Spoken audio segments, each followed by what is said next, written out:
ವಿಶೇಷವಾಗಿ ಎಲ್ಲ DCP joint commissioners ಜೊತೆಗೆ ನ್ಯೂ ಇಯರ್ ಸೆಲೆಬ್ರೇಷನ್ಗೋಸ್ಕರ ಏನೇನು ಅವ್ರವ್ರ ವ್ಯಾಪ್ತಿಯಲ್ಲಿ ಡಿವಿಷನ್ಸಲ್ಲಿ ಏನೇನು ಬಂದೋಬಸ್ತ್ ರಿಕ್ವೈರ್ಮೆಂಟ್ ಇದೆ ಮತ್ತು ಎಷ್ಟು ಕ್ರೌಡ್ ಬರ್ಬೋದು, ಎಷ್ಟು ಬೇರೆ ಬೇರೆ ಏನು ಒಂದು ತಯಾರಿ ಯಾವ ರೀತಿ ಇದೆ ಅದಕ್ಕೋಸ್ಕರ ಒಂದು ಮೀಟಿಂಗ್ ಇದೆ.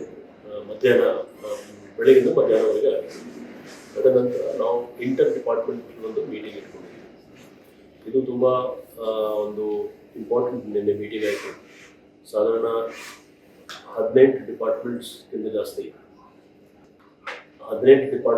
ಜಾಸ್ತಿ ನಾವು ಇಲಾಖೆಯವ್ರಿಗೆ ನಾವು ಇನ್ವೈಟ್ ಮಾಡಿ ಬೇರೆ ಬೇರೆ ಏನೇನು ಅವ್ರದ್ದು ಜವಾಬ್ದಾರಿ ಇದೆ ಅದರ ಬಗ್ಗೆ ನಮ್ಮ ಇಲಾಖೆ ಪೊಲೀಸ್ ವತಿಯಿಂದ ನಮ್ಗೆ ಏನೇನು ಒಂದು ರಿಕ್ವೈರ್ಮೆಂಟ್ ಇತ್ತು ಅದು ನಾವು ಹೇಳಿದ್ದೀವಿ. ಅವ್ರ ಹಿರಿಯ ಅಧಿಕಾರಿಯವರು ಬಂದಿದ್ದರು.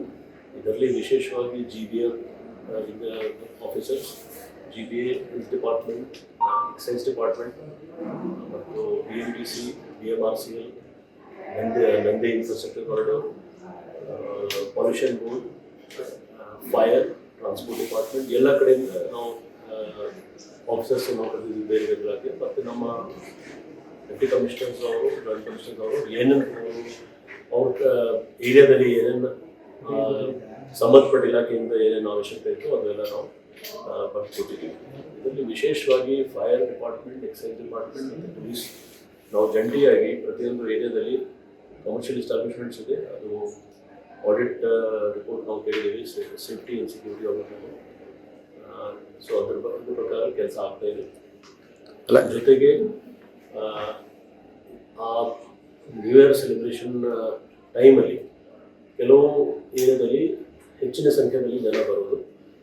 ಸೊ ಅದಕ್ಕೋಸ್ಕರ ಮೆಟ್ರೋದು ಟೈಮಿಂಗ್ ಬಗ್ಗೆ BMTC ಕಡೆಯಿಂದ ಹೆಚ್ಚಿನ ರೂಟ್ಸಲ್ಲಿ ಹೆಚ್ಚಿನ ಬಸ್ ಸೌಲಭ್ಯ ಕೊಡಬೇಕು.